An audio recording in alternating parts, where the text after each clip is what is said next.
Please don't forget subscribe to the channel and hit the bell to get notified of new daily videos.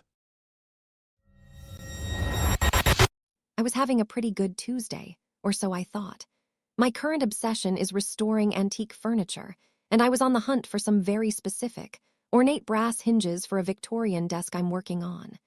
My usual haunt is Maxwell's Build and Fix, a local hardware store with an incredible specialty hardware section. I'm a regular there, so much so that some of the staff know me by name.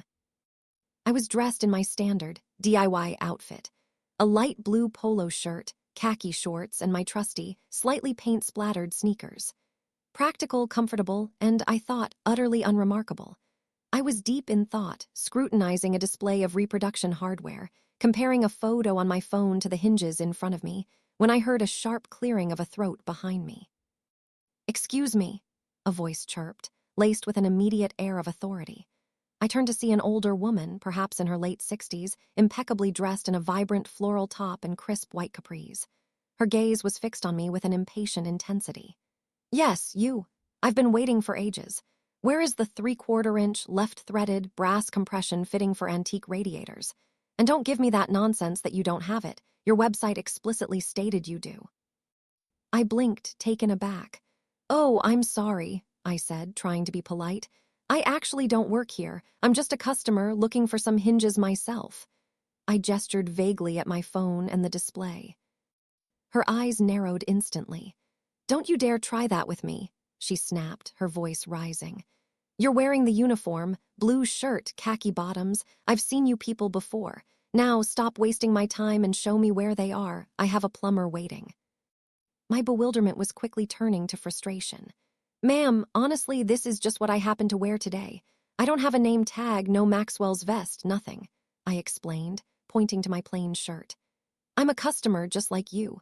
Perhaps one of the actual employees like Zeb over there." I nodded towards the plumbing aisle where I'd seen Zeb, a younger guy who definitely wore a store vest a few minutes ago, "could help you." She scoffed, a loud, indignant sound. "You think you're so clever pretending not to work here? This is ridiculous. I need that fitting now. Are you new? Is that why you're trying to shirk your duties? I'll have your job for this insubordination. Get me your manager immediately." She took a step closer, her face reddening. "Ma'am, please," I tried again, my voice strained. "I've told you 3 times. I do not work for Maxwell's Build and Fix. I am not an employee. I cannot help you find a part because I don't work here." "Oh, I'm getting the manager myself then," she declared, looking around frantically as if someone might appear out of thin air. Her theatrical outburst was starting to draw glances from other shoppers. Just as I was about to consider whether I should simply walk away, a familiar voice cut through the air. "Everything all right here, Alan?" It was Zeb, the actual employee I'd spotted earlier, walking over with a concerned expression.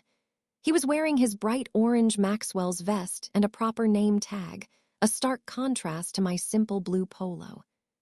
The woman, Beverly, practically lunged towards Zeb. "Finally, an actual employee. This man here," she jabbed a finger in my direction, "is refusing to help me, denying he even works here and has been nothing but rude and lazy. I demand he be fired." Zeb looked from her to me and back to her, a small smile playing on his lips. "Ma'am," he said calmly, "Alan is a valued customer here, just like you. He definitely doesn't work for us. He's here every Tuesday for his antique restoration projects. He's probably more familiar with our vintage hinge section than I am, but he doesn't actually clock in here." Beverly's mouth opened and closed a few times, her face a peculiar shade of puce.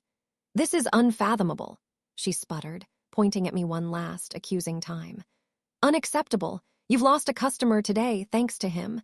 And with a huff that seemed to deflate her entire being, she spun around and stomped out of the store, her crisp white capris swishing with indignant fury. I just stood there, looking at Zeb, who just shrugged and shook his head. Sometimes, I really think people go shopping just to find someone to argue with. If you enjoyed this video, please hit the thumbs up button to like it. And please do subscribe to support the channel.